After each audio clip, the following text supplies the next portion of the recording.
오늘의 사연 시작합니다. 안녕하세요. 저는 작은 사업을 하고 있는 40대 중반의 일반인입니다. 한참 중국이나 일본 쪽으로 우리나라 물건들을 수출할 때 시작했던 사업이었는데 규모가 작다 보니 처음부터 발품 팔아가면서 일했습니다.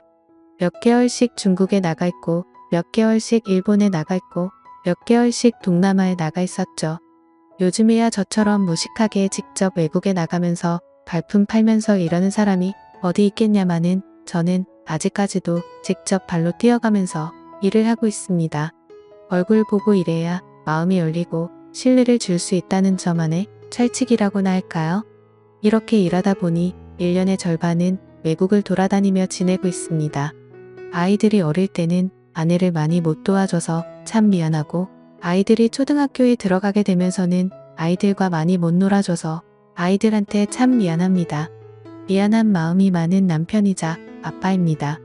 방학이 되면 제가 해외에 나가는 일정과 겹칠 때 몇 주 정도는 외국에서 함께 생활하기도 하는데, 처음에는 외국에 나간다고 하니까 좋다고 따라다녔지만 점점 아이들이 커지면서부터는 막상 해외에 가봐야 집에 있어야 하고 답답하니 이제는 같이 안 가려고 하는 편입니다. 확실히 이게 여행이랑은 다르다는 걸 알게 된 것 같습니다. 그래도 아내는 아직까지 이런 생활이 싫지 않은 모양입니다. 외국에 나가면 백화점을 많이 가거든요. 백화점 가면 작은 거라도 꼭 하나씩은 사주기 때문에 좋아하는 것 같아요. 돈 벌어서 이럴 때 써야지 어쩌겠습니까? 이러면서 점수 따고 그러는 거지요. 아내와는 어릴 때부터 알고 지낸 사이였으며 오랫동안 연애하다가 결혼해서 그런지 서로 간의 믿음도 강한 편이고 아주 편안하고 가까운 사이입니다. 어릴 때부터 알았다 보니 제 친구들이나 아내 친구 구분할 필요 없이 서로 잘 알고 지낸 만큼 가깝습니다. 학교도 전부 다 근처였고 제 친구 중에는 아내와 초등학교부터 같이 다닌 놈도 있습니다. 그렇게 어릴 때부터 알고 지내는 사이다 보니까 서로 공감하는 부분도 많은 것 같고, 그 둘만 아는 초등학교와 중학교의 학창시절 이야기도 많이 하더라고요. 그러다 보면 저도 모르게 질투를 하고 있고, 왜 나보다 내 아내를 더 잘 알고 친한 것 같은지 괜히 기분이 나쁠 때도 있었습니다. 그리고 은근히 저를 견제하듯이 제 아내랑 더 친한 척하는 그 꼬라지가 참 보기 싫더군요. 하지만 다른 남자가 그랬다면 더 질투심이 느껴졌겠지만 저하고도 벌써 30년을 가까이 알고 지낸 만큼 절친한 사이이기에 크게 신경 쓰지는 않았습니다. 다만 그놈 와이프랑 그놈 저희 부부까지 같이 술을 자주 마시는데, 아주 가끔 술을 많이 마시는 날에 옛날 학창시절 이야기까지 나오면 둘이서부터 앉아서 장난도 치고 끌어안기도 합니다. 아무리 친구 사이라지만 서로 부부가 다 보고 있는 앞에서 철구지처럼 그런 행동을 할 때면 사실 기분이 그다지 좋지는 않습니다. 나이 들어서 적당히 선을 지켰으면 좋겠다는 생각이 들지만 그렇게 행동하지 않는 녀석들도 있거든요. 은근히 즐기는 표정으로 그러고 있으면 괜히 더 짜증나더라고요. 하지만 그럴 때마다 그놈 와이프는 아무렇지 않은 척 같이 웃으며 어울리는데, 저 혼자서만 불쾌한 기색을 내비치면 왠지 속이 좁은 남자처럼 보일까 혼자서 참고 있습니다. 친구만 아니었으면 강하게 말렸겠지만 저보다도 더 가까웠던 친구인데 뭐 어쩌겠나 싶기도 하더라고요. 다음 달 저녁 먹을 때 아내한테 넌지시 말을 꺼낼 때도 있었습니다. 아무리 친했던 친구 사이라지만 그렇게 부둥켜 안고 노는 건 좀 아니지 않냐고 좀 자제했으면 좋겠다고 말을 하기도 했습니다. 하지만 제 아내는 그냥 친한 친구 사이라서 장난이 심한 것뿐이라며 앞으로는 조심하겠다고 대답하지만 그 말도 늘 그때뿐이었죠. 그렇게 사소한 것들이 거슬리기 시작했을 무렵 3개월간 외국 출장 업무를 끝내고 한국에 도착했을 때였습니다. 평소처럼 면세점에서 산 위스키를 같이 마시기 위해 친구네 부부를 집으로 초대했고, 평소 같았으면 시끌벅적한 분위기에 기분 좋게 모여서 술을 마셨을 텐데 그날따라 분위기가 냉랭하더라고요. 분명히 아무렇지 않게 대화를 나누고 있지만 나만 모르고 있는 기미를 있다는 기분 아십니까? 뭔가 저만 외톨이가 된 것 같은 기분이 들더라고요. 분명히 이 사람들 사이에 뭔가 안 좋은 일이 생긴 것 같긴 한데 직접적으로 말을 꺼내기 참 애매한 그런 상황이었습니다. 외국에 오래 나가 있다가 한국에 오면 아무래도 그동안 이런저런 일들이 있기도 하니까 이런 기분을 느낀 적은 많았죠. 아무튼 그날따라 아내도 반응이 영 별로였고 뭔가 알 수 없는 찝찝한 기분이 들긴 했지만 또 혼자만의 오버라고 생각하고 넘겼습니다. 하지만 그 애매한 분위기는 술자리가 끝날 때까지 이어졌고 얼마 마시지도 않았는데 몸이 안 좋다며 그놈 부부는 집으로 가버리더라고요. 아내에게 무슨 일이 있었냐고 물었지만 아내는 별일 없다면서 다들 피곤해서 그런 거 아니겠냐고 말을 하더라고요. 그날 이후 한동안 찝찝한 기분은 계속되었지만 그 후로 평소와 다름없이 저와 아이들에게 잘하는 아내와 바쁘게 회사 일을 하다 보니 잊혀졌습니다. 외국에 출장을 나가면 그나마 일이 좀 여유로운 편이지만 한국에만 들어오면 일이 참 많습니다. 밀린 서류 업무도 많이 해야 하고 세금 신고나 처리해야 할 행정 업무도 많죠. 그날도 평소보다 늦게 야근을 하고 퇴근하는 길이었는데 집 앞 주차장에서 아내와 그 친구가 말다툼하고 있는 걸 봤습니다. 순간적으로 얼마 전에 냉랭했던 술자리가 생각났고 제가 모르는 비밀이 무엇인지 궁금하더라고요. 저는 뭔가 불길한 예감도 들고 도대체 무슨 일이 있었던 것인지 너무 궁금해서 조용히 차 뒤로 숨어서 무슨 이야기를 하나 들어봤습니다. 근데 이야기가 뭔가 이상하더라고요. 그 친구 녀석이 제 아내에게 왜 요즘 피하냐고 하면서 싸우고 있는 것이었습니다. 이야기의 맥락을 들어보니까 제가 외국에 나가 있을 때마다 아내와 그 친구 녀석이 부부처럼 지낸 것 같은데 제가 한국에 들어올 때는 자신을 안 만나주니까 그 남자가 제 아내한테 큰 소리를 치고 있었던 것이죠. 저는 너무 화가 났지만 좀 더 침착하게 이 상황을 녹음하고 곧 제 아내에게 다가갔습니다. 너무 화가 나서 그놈을 바로 땅바닥에 넘어뜨리고 마구욕을 했습니다.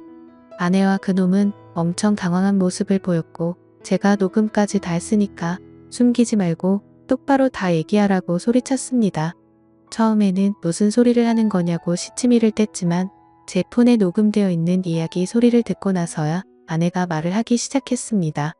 몇 년 전에 제가 해외에서 근무하는 기간에 그 놈이랑 제 아내랑 중학교 동창회를 같이 다녀온 적이 있다고 하면서 제가 다녀오라고 허락해줬던 그때 동창회 모임이 생각나더라고요. 제 입장에서는 당연히 별다른 문제가 없을 것 같아서 다녀와도 된다고 허락해준 것이었는데 그때 그 동창회에서 둘 다 술을 진탕 마시고 근처 숙박업소로 갔고 그렇게 둘이서 처음으로 실수를 했다고 하더라고요. 술김에 저지른 한 번의 실수라고 생각하고 서로 조용히 그때 그 사건을 덮기로 했는데 그 후로 저 몰래 둘이서 몇 번 만나서 술도 먹고 같은 실수를 반복하게 됐고 그러면서 바람은 아니지만 필요할 때만 만나는 그런 관계로 지내게 되었다고 했습니다. 그래서 최근까지도 한 달에 한두 번씩 만남을 가졌다고 하더라고요. 그런데 제가 한국 오기 얼마 전부터 한때 친구였다고 생각했던 그 정신 나간 놈이 점점 제 아내에게 무리한 것들을 요구하기 시작했고 심지어는 애들이 있는 집까지 찾아와서 아내에게 같이 있자고 했던 것이었습니다.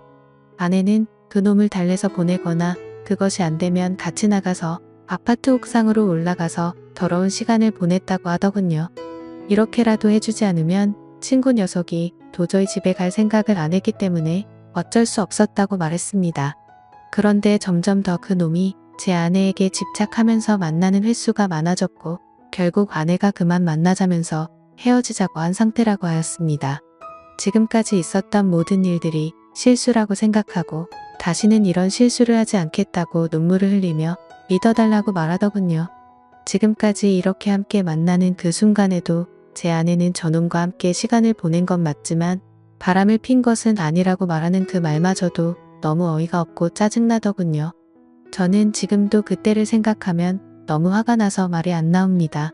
정말 어떻게 사람이 이럴 수 있나 싶습니다. 세상이 미쳐 돌아가는 건지 사람이 미쳐 돌아가는 건지 머리가 어지럽습니다.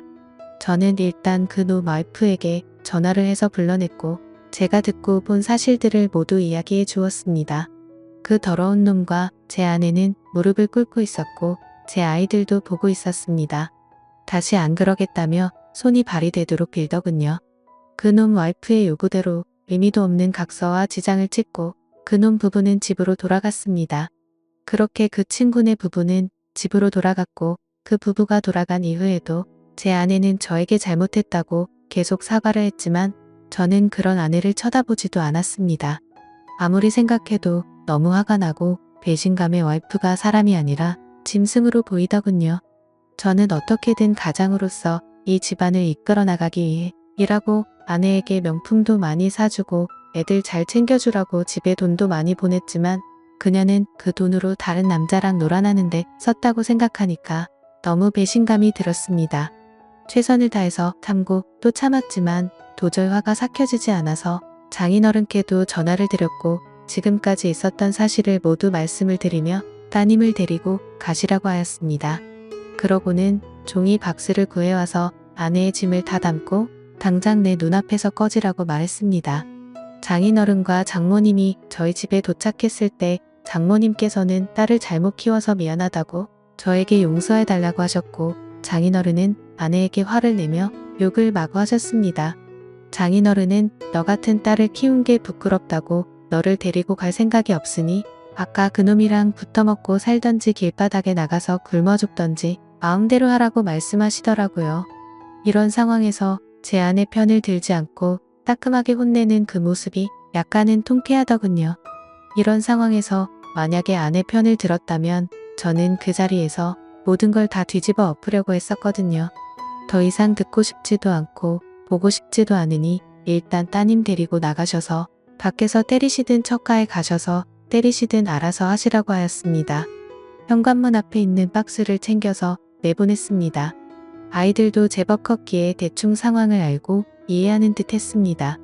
다음날 회사를 다녀오니 아내는 집에 와 있었고 저녁상을 차려서 식탁에 앉아 있었지만 아이들도 집안의 분위기를 눈치채고는 방에서 나오지 않고 있었습니다.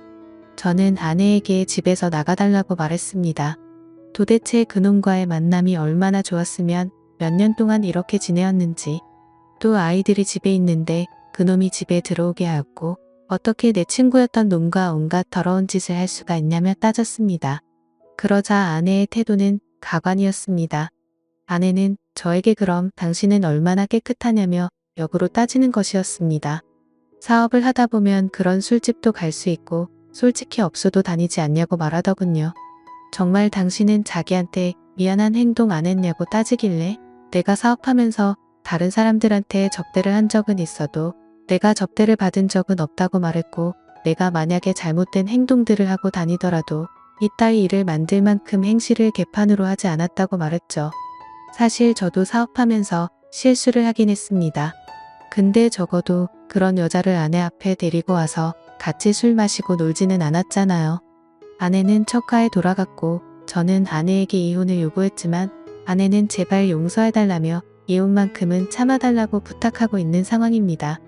현재는 이혼을 하지 않은 상황이고 아직도 대화로 이 문제를 풀어나가는 중입니다. 아이들은 아빠의 뜻대로 따라가겠다면서 자기들 때문에 아빠의 선택에 방해가 되고 싶지 않다고 하더군요. 그리고 그놈과 그놈 와이프는 얼마 전에 이혼했다는 소식을 들었습니다. 저는 어떻게 하는 게 좋을까요? 이혼하는 게 정답일까요? 그래도 아이들이 있는데 언젠가 시간이 한참 지나면 그놈과 함께 있었던 제 아내의 모습에 안 시달릴 수 있을까요? 평생 생각날 만큼 힘든 일이 들 수도 있다고 생각하는데 그럴 거면 그냥 이혼하는 게 정답이 아닐까 생각이 들기도 합니다. 아이들 때문에 걱정이 많아지네요. 오늘의 사연 여기까지입니다. 지금까지 읽어주신 모든 분들 감사합니다. 구독과 좋아요, 알림 설정 눌러주세요. 그럼 모두들 행복한 하루 보내세요.